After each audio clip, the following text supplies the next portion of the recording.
G'day, guys. Welcome to this week's Hash It Out. Joe, Noah, thanks for joining once again. It's a pleasure to be here as always. I wouldn't miss it. Yeah, we've actually started to get a little bit of a following, which was pretty cool. People tuning in and following along of the sort of, at times, the not so sexy side of it, but still having a laugh and sort of communicating topics that are relevant throughout the industry. And at the moment, I think we can probably hash it out. The subject of the bear markets, we're obviously deep into one currently, and we might sort of start discussions around that and see how things are sort of performing throughout the industry at this time. How are they performing? Oh, we're gonna need Terribly. a drink for that one. We're gonna need a drink for that one. Pour yourself a glass of wine and Something stiffer than that, Noah. enjoy the pain. No, you know what? It's a good inflection point where you can kind of look back and say, okay, well, why are we here? What are we doing? What are we building? And most importantly, does it make sense? Yeah. Right. Because whenever you get, let's say, speculative hype cycles, the first time around, let's say with ETH, we had a lot of somewhat, let's say, interesting ideas that, like DentaCoin, where you can pay your dentist. That's going back a little while. Yeah, at some point, it kind of got some hype and was exciting. This time around, I guess we saw a lot of DeFi experiments. And then I guess at some point it kind of rotated into like gaming and the metaverse and other stuff. And it's good to kind of take inventory, right? Like what actually got delivered and what was more of an idea, what will be delivered. Like there may be some projects that are still working on, some of these concepts that may actually produce something good. Right. But, in let's say retrospection, there's a lot to be learned, I guess. Yeah.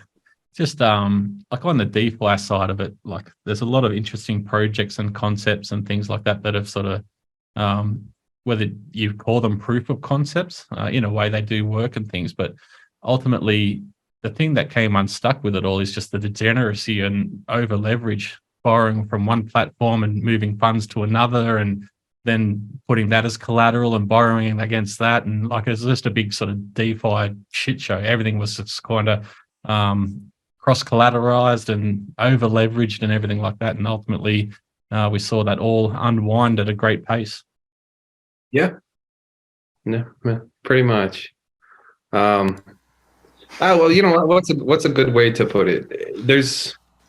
Okay, I'll start with TVL, right? That's a popular metric that new users will be fed. Like, oh, look at this TVL, higher is better, right?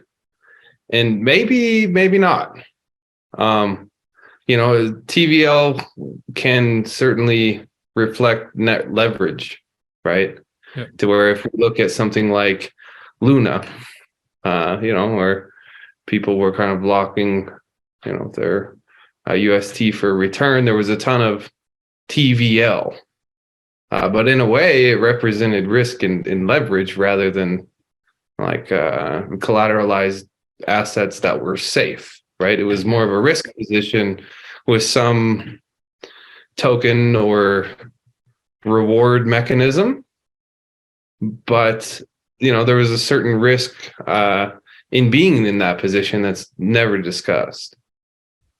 Yeah. Well, just further to that point as well is the legitimacy of the TVL number as well, because we saw ultimately what happened with old mate and his little crew on Solana, and basically just pumping TVL numbers to attract people just because it does seem like an attractive metric to retail. Yeah, sometimes you get into this flywheel game, right? Where we certainly saw that a lot this last cycle, where it's like, okay, you're going to get a certain APY, right? and generally higher is supposed to be better, I guess. And, then there's certain incentives, like if you relock, you might get a bonus, or if you unlock, you might get slashed. So we're going to try to push as many people to lock their assets as possible.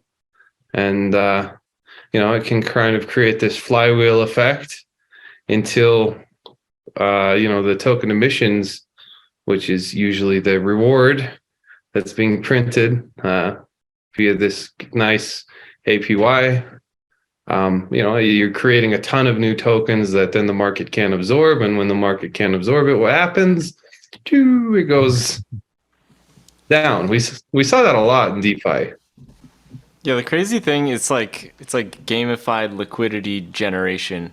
Really is what it becomes. It's like, what crazy flashy thing can we do to attract the most liquidity so that we can dump these tokens with as little slippage as possible?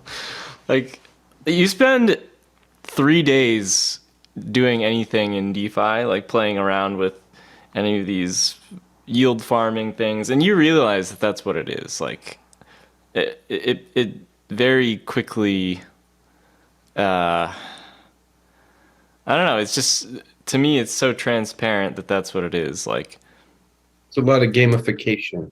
Yeah, it's just gamification, trying to keep people around, and you better not be the last one to go, because if you are, you're fucked.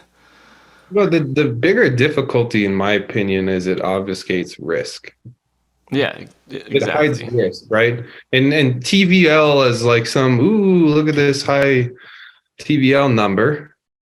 Like, that in and of itself says zero in terms of like the actual risk assessment that people need to make. And then when you get multiple protocols where it's like individually, you could say, okay, well, you might have your standard smart contract risk, right? We've talked about that. Then you kind of also have this locked asset that is now being potentially leveraged, maybe not, depending on what the DeFi framework is. Maybe you're subject to impermanent loss.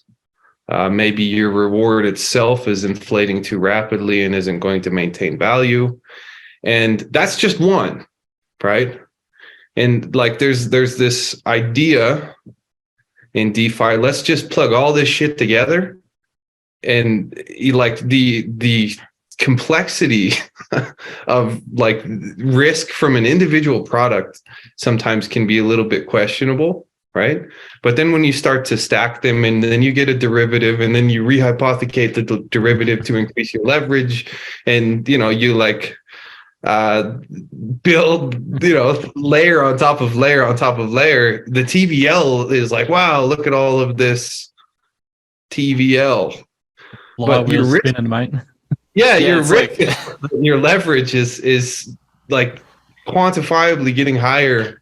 And so I'm not surprised that most TVL took a dip because a lot of it had to do with token printing, and usually at a very increased rate with questionable use cases. And what happens in that scenario when we're talking about let's say a token, it devalues, it debases itself. Yeah, that's what I was going to raise. Just once you stop sort of getting excited there, Joe. It's just basically the money printing. Sorry, I finally got it out. Because ultimately we saw basically how we got in this situation in regards with the macro sense and the whole meme of print to go brr sort of side of it. And it sort of rings true of how things were performing and the DeFi side of that with the issuance of tokens, on whether there is an actual need for an actual token itself outside of the base currency of the blockchain that it's actually running on. Sometimes there's probably a use case, I would say. It's interesting. Bitcoin came out as a response to government intervention in monetary policy, right? But if we take a step back to like, why did the government intervene in monetary policy? It was because things got over leveraged and were way too risky and imploded. Right. Yeah. And Have we learned nothing? I'm not going to say we just kind of did that this last cycle with DeFi, but we just kind of did that this last cycle with DeFi. And funny enough, there was even like a proposal anyway of like a crypto ecosystem rescue fund. We're going to bail out everybody. So Yeah, I maybe wonder where that went. Maybe I it's don't know still that. happening. I don't know where that went, but I found a little bit of humor that history rhymed. As terrible as that sounds, you got to enjoy life. Especially Yeah, I think when the difference. Oh, go ahead, CW. I was just going to say, especially when our industry stemmed from the falling out of that legacy market, as we saw in, was it 2008, 2009? Mhm. Yeah, I was I just know. gonna say I have a feeling, just because so much of these DeFi markets are just like meaningless, moving money around to move money around, and no real, it's not connected to the real world in a lot of ways. Um, I have a feeling it's gonna happen again. I don't think, Probably. 2008 was like the breaking point that you're referring to. And I don't think this will be the same because it's sort of like off in an isolated, degenerate bubble over on the side. But it is an opportunity for us to reflect, Yeah. and maybe there won't be there will or there won't be some heavy hand that comes in, but at least we can think about it and try to do things a little bit better next time. Yeah, the industry as a whole just definitely needs to do better. Yeah. Whether through transparency and assumptions, you like get on that horse and flog it again. And yeah, the industry just needs to do better. But I was just having a bit of a sort of hypothetical in my mind about, in regards to, like, we saw a $3 trillion market cap in crypto, and I wonder how much of that was just through sort of DeFi degeneracy, like the lending, borrowing, leverage, et cetera, instead of actual money as in a traditional Yeah. sense, not just sort of leverage. Yeah. It's I feel like you have impossible. to ask. I feel like you have to ask yourself, like, what makes for good collateral. Like if you're playing with any of this stuff, uh, some things should not be used as collateral. If they're already collateralized elsewhere, it's like you're an idiot. But two, is it something that's been bridged? Is it something that has other risk factors? Like you got to ask yourself what makes for good collateral. What are the assumptions you're making when you're playing Yeah, with this stuff? that's the number one problem with DeFi, in my opinion, is there's little to no way to actually grade risk, right? And at that point, you start getting into security land, and I like personally, I sit back and I wonder sometimes if that's not the bigger problem in the crypto industry, is that everyone is they need to like be seen as an asset. They're scared not to because Gary might come and then they're in trouble. um, but so what happens is, instead of having like, okay, you have collective ownership or some idea of it, right? But if you get into profit distribution, that might be crossing a line, and nobody, let's say on the legal side, is going to say, hey, you should create a framework that's based on profit distribution rather than a token, right? Because if it's profit distribution, then it's like you actually own something and it's a collective business and you have revenue, versus if it's like, here's a new token and it's for governance, which is kind of impractical, in my opinion. It's not popular to say that out loud, but it's like, if you have, I don't know, 10,000 users and 100 trillion governance tokens, like that, it's a little little out of, I don't know, out of sync with how I would think governance should work, but okay.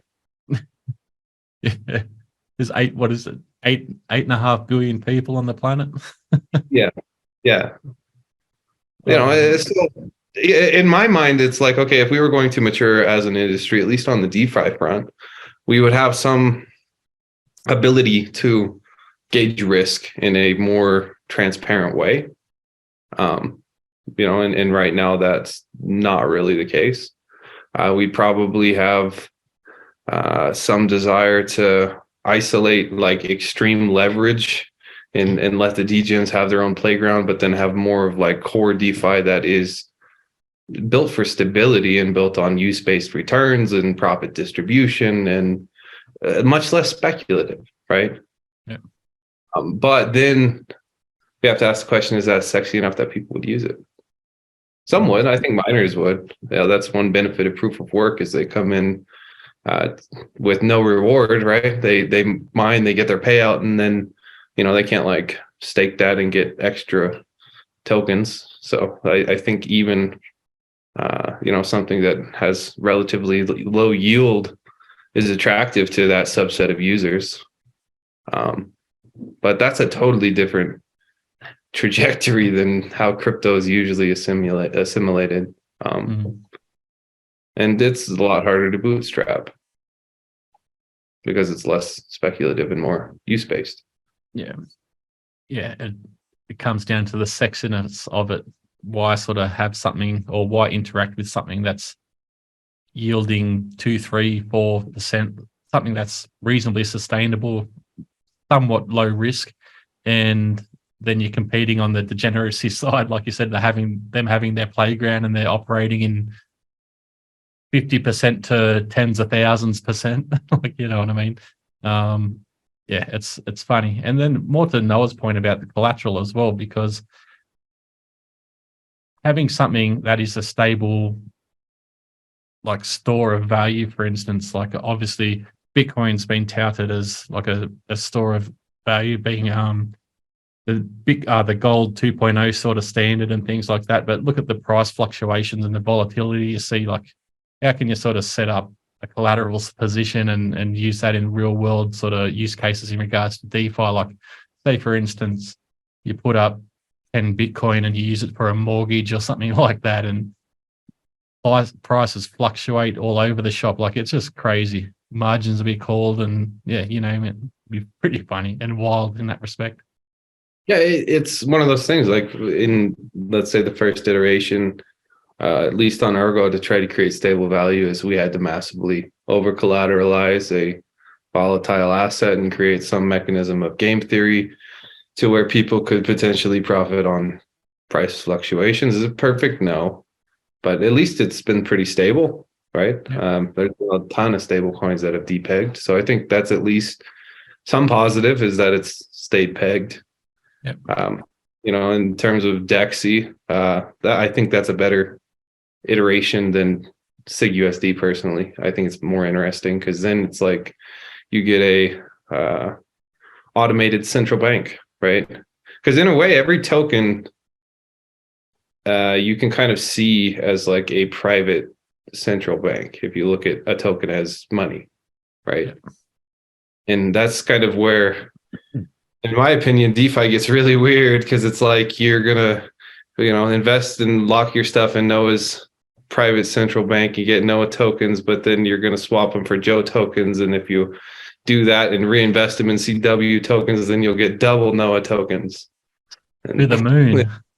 Yeah, things get really weird to where it's like not quite sure. I can see a lot of money printing there, but in terms of like value itself, hard to gauge. It's, I do think that decentralized technologies have a huge ability to interrupt or at least create some sort of counter economic system to the existing financial system, right? I do think that as a technology that's within our grasp, but having a ever number growing of private central banks printing tokens, I don't think is the way to get there. This is my unpopular opinion. That goes to basically the concepts of money and things like that as well, whether it's depending on how you sort of tokenize, whether is there a need for a token, and the issuance of tokens and things like that. Basically, your whole monetary policy is sort of governed in that respect, and how that is utilized, whether it's hard money or sort of inflationary based and everything like that. It's an interesting concept to think about there. I think from one perspective, you could say that, okay, a token on top of a network is somewhat akin to a software license, perhaps, where it's like, if you buy, I don't know, I guess you're not allowed to own a lot of software anymore. You kind of have to lease it. But back in the day bane when of my existence, dude. yeah, back when I was young, we could actually own software. We just had to verify that we bought it by putting in some, crazy little product code. And to some degree, I could see the use case for tokens where it's somewhat similar to that, where it's like, okay, if you want to use this service, you need to verify that you have some access to this service, right? That makes sense. And I guess to some degree, you could create a market on top of that based on demand and use, where people kind of speculate and trade software licenses.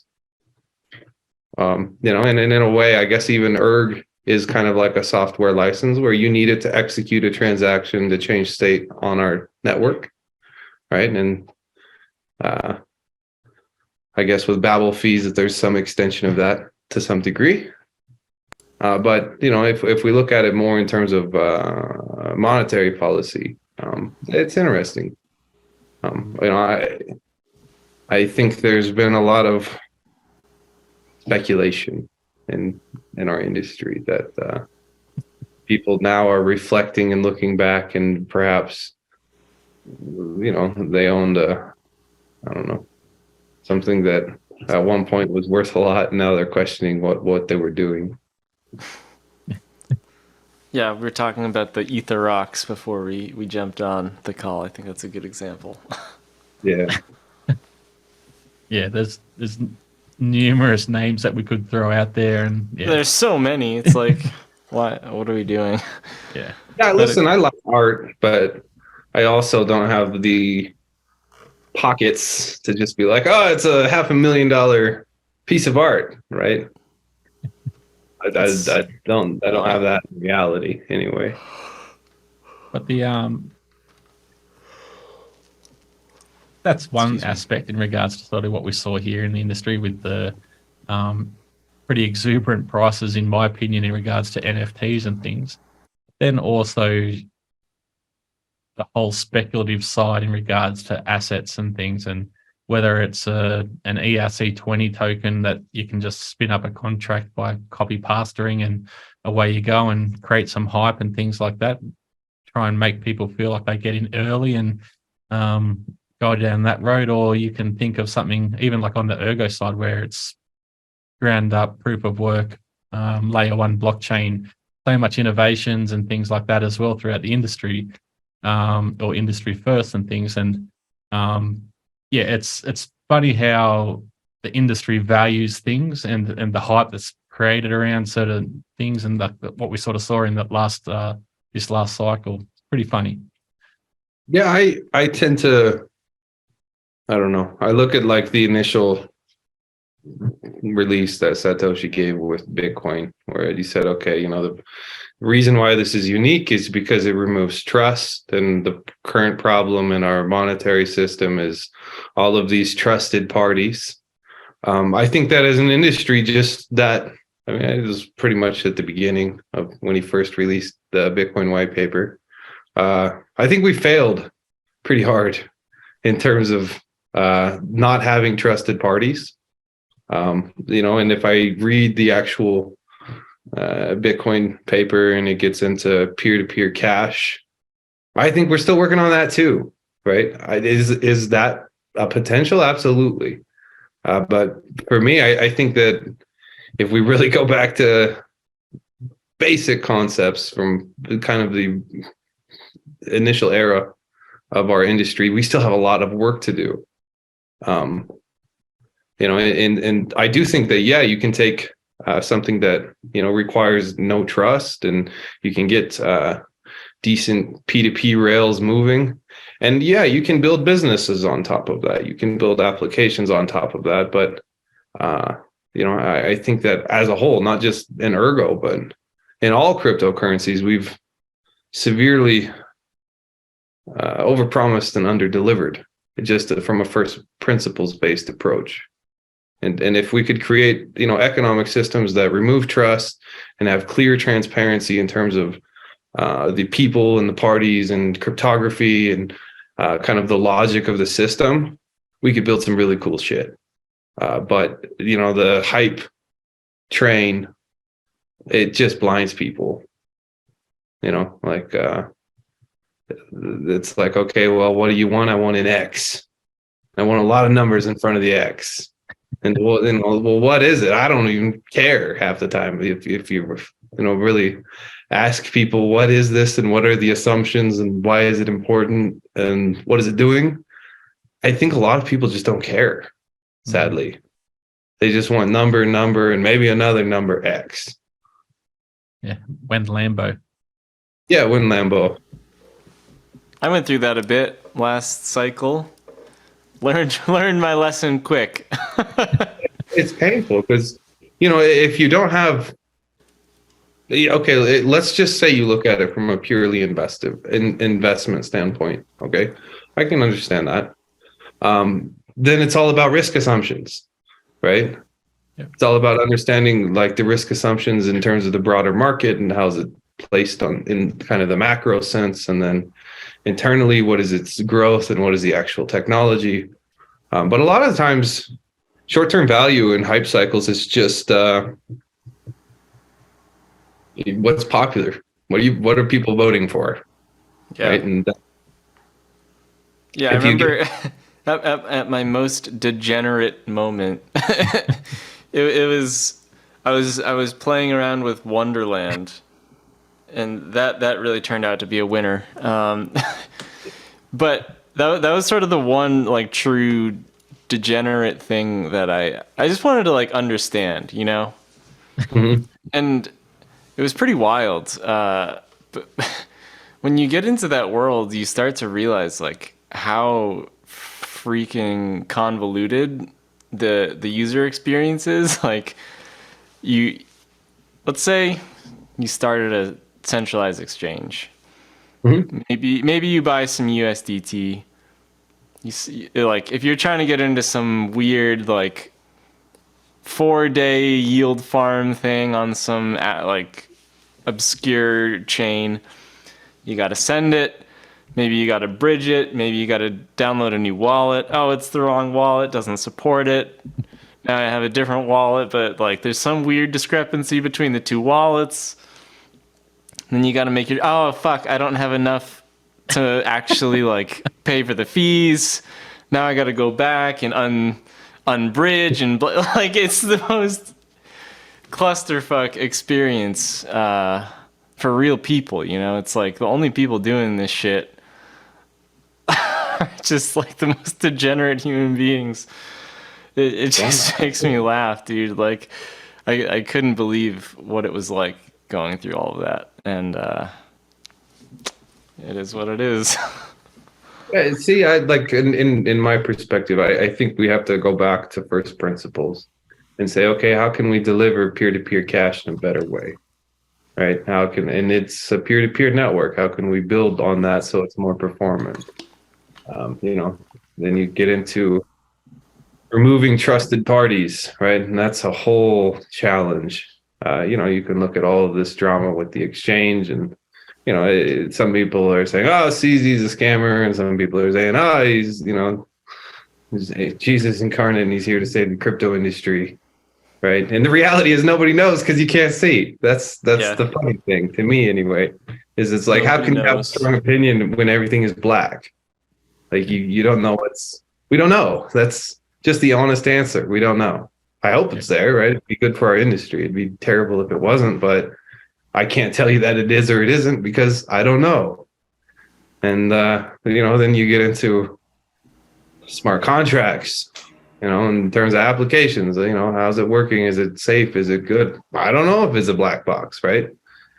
Look at wallets, the same thing. I don't know, what standards are they following? How they implement things? Did they firewall and sandbox things correctly? I don't know. Right? If it's not open source, I can't see. I can't trust them. Yeah, they're not hypothecating user funds from a wallet. Yeah, there's on the exchange. I know I've talked about this before. There's too many vectors of attack, right? There's too many mistakes that they could make, or that they could use to kind of manipulate things. Easiest example in the world is if you had an exchange and you said, okay, well, I'm going to create a system that gives me a slight advantage in terms of data feed for orders coming in, and I'm just going to front run everybody a little bit, and hopefully if I just scrape enough that nobody really notices, instant profit. Like, there's no way that we can't know that that's happening because it's a black box. There's just a ton of vectors of attack, and in a way, I think, at least on a DEX, you can audit the smart contracts if it's built properly and make sure there's no backdoor keys or anything kind of sketchy, right? But even then, you got to deal with slippage and the potential to get sandwiched and all kinds of fun stuff if you look at like the broader crypto ecosystem. So there's a lot of risk assessments that everybody needs to consider in being in this industry. And I would hope that as the industry matures, number one, we realize that having a black box immediately puts back in third-party trust, which we're hopefully trying to get rid of. So, why are we trying to create some new financial system with the same old shit? I don't know. And then, you also have the question in terms of like, I don't know, just general usability and use case rather than leverage and speculation. So we have a lot to do. It's been pretty cool in the last week or 2 weeks. I've been helping the Excel devs do some testing with their peer-to-peer lending platform, and that's pretty exciting. I think that's the kind of financial tools that can really help people. And I remember during the what was it, like not the beta, but like there was some period of time where Chris Ray had set up like a trial period with people on the ground in Kenya, I believe it was. Yep. And they had gotten like over 100 written requests for loans or something like that. Like, there's so many people that are excited to use something like this, and that's real value. So yeah, on that one, that's what gets me excited. Yeah, real world use case of DeFi. You can see it's changing lives. There's they've actually got a legal entity, the cooperative set up there in Kenya on the ground, and sort of managing reputations and things like that. It's pretty cool and totally grassroots and everything like that. And that's where I see the value in the industry. It's just changing lives. It's providing funds. There's been a couple of loans that have been repaid and things like that as well. Like, it's fantastic to see. Yeah, it's huge. Chris is doing great work with that. I respect that tremendously. It's to me, I'm always more motivated in a bear market than in a bull market, if I'm totally honest. Because in a bull market, half the time I was scratching my head, looking around, thinking like, "What the hell is that? What the hell is that?" Right? And then post, like, I don't know. I see, okay, all of this let's call it failed experiments or experiments that didn't quite work out as people hoped. There's a ton of learning there that we can take as an industry, saying, okay, well, it's like you can look at DeFi, right? So much of DeFi had zero inclination in terms of, okay, what is the risk here? What are the risks, and are they clear? And how are you creating leverage or creating vulnerability in your position? And how could we minimize that and make it more performant, or let's say more based in reality versus token games? If you look at like gaming, I think could be a very big vector in our industry in terms of growth and adoption, getting people to use blockchain without necessarily realizing they're using blockchain. But gaming has a long runway in terms of development and pushing out really quality products. That's not an easy industry at all. Music, I think, could be huge, but then it's a matter of how do you create grassroots community and that type of engagement. And I do think, like, from the bottom up, there's a lot of ways we could look at different segments of our industry and look at what kind of didn't work and gather data and learn and try to make it more grounded in reality versus just a little bit insane sometimes. Yeah, I think with crypto, you see a lot of people trying to create products that nobody is really asking for, so that they can hopefully make some money off of it. I think sometimes there's good ideas. It's just people try to hack things. Like, they try to hack growth and adoption, and right.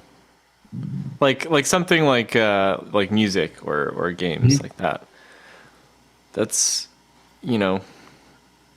whether there's real use and utility and use case there or not, it's like that just has to the gaming industry is such a behemoth, like you can't shortcut that. You can't just jump the line and integrate into a worldwide industry. And with marketing and things like that, you can promise all your dreams come true, and we're gonna be the best thing out there. But that's why I really respect what Mick is doing with Blitz, because he actually this morning on a Twitter space, he said the blockchain integration aspect of my project is the part that I'm least excited about.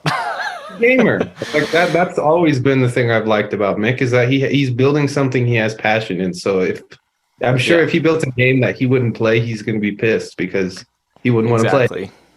Exactly. And that's the kind of mentality that I think we need in all aspects of this space. It's like, who's asking for this? Is anybody asking for this? If people are we ready for it? Like those are. I think a little bit differently than that, to be honest. I think that if you want to replace an old system, you need to make it obsolete.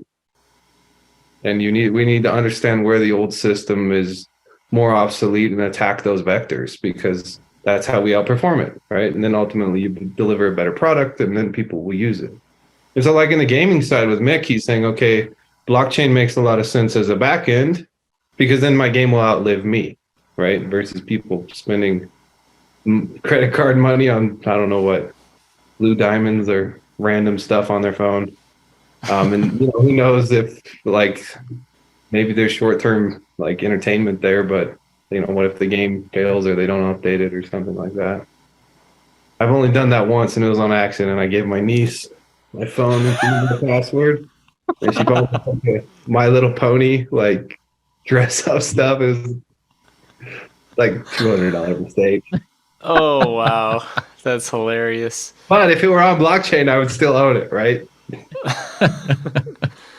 But yeah, it's man, it just goes to show as well, like we're in a disruptive industry with disruptive technology as well. And like look about it from like a banking perspective, we're taking on a huge conglomerate of financial products and trying to sort of decentralize that. Same with the gaming. And then also like even the music industry, I think from the like an example there from the music industry, there's been a big movement for independent artists trying to get their cut for royalties and things like that. It kind of goes sort of to the point where Joe was talking about earlier around profit sharing and things like for artists. Like that's one use case that I can just think of off the top of my head for that one, like distributing incentives as a whole for the entire industry, not sort of like there's just a couple of things there that sort of come to mind. Well, you even CW have an interesting story about how you first found Bitcoin, right? Yeah, exactly. So share a little bit about that if you want me to go on with that. I think it's a good point in terms of like disruption, how it outperformed. Yeah, well, so for those who aren't aware, I was I was in America at the time and I needed to transfer some money from Australia to a US bank account. I looked into a couple of options, traditional banking, there was TransferWise, I think, at the time, and then a couple of other sort of third-party things. But the whole process around trying to move my funds in that respect, it was going to take a total of 2 weeks, and then also a couple of $1,000 to actual transfer the money as well. And I'm like, there's got to be a better way. So at the time, I wasn't into crypto or anything like that. Like, oh yes, I've heard of Bitcoin. I'm still kicking myself. I didn't go head over heels into back in those days. But ultimately found Bitcoin, bought it. I was transferred. Well, basically, I wasn't transferred. I just bought on an Australian exchange, transferred to an American exchange, and I had my funds in a couple of hours. Like, you know what I mean? Like, it's just the whole process, taking out all those sort of central entities where everyone has to take their cut along the process of the entire sort of side of it. And then just the time frame, like it's a proven point there where we do have a great technology. I utilized it, and that's going back. What are we now? God, 7, almost 8 years. I feel old. It basically disrupts that particular aspect of the payment system because it can outperform it. Yeah, right. Exactly right. And there are use cases, in business and financial products and payment systems where we have the ability to disrupt existing systems because they kind of suck, and that's really where we should focus as a whole, not just Ergo, but I would love to see the crypto industry get back to that rather than, it more being, we're going to create a new token or print new money and then we're going to sell the new money. Yeah. Like just think about that scenario as well from the fee perspective. Like, where does the, I don't know, few $1,000s from the legacy side, where does that go? You know what I mean? Like, is it just to shareholders or people lining executive pockets or whatever, you know what I mean? And ultimately ended up being able to transfer X amount of dollars for, I don't know what the fees were back then. I can't remember. $10 maybe. I don't know. Yeah. So, I do think that if we engineer these systems well and we really look at use cases where we have the ability to deliver hopefully permissionless open source products that just remove intermediaries and provide value, there's some magic in that. And you disrupt the old. You don't compete with it, you don't try to blend with it, you simply make it obsolete for some people. Yeah.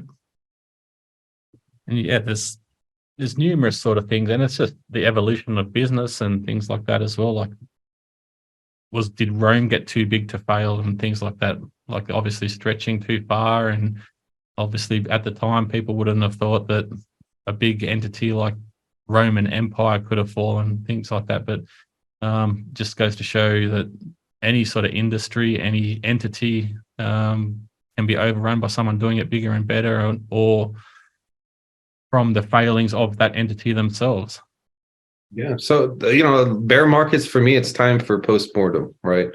I look at different things that failed, why they failed, and hopefully, we build better products in the future, looking at the failures from the past, why things moved the way they did, or how they didn't work out as anticipated. Because I do think there are good ideas in the space. Sometimes I think people are a bit naive in terms of like delivery and selling things way too early.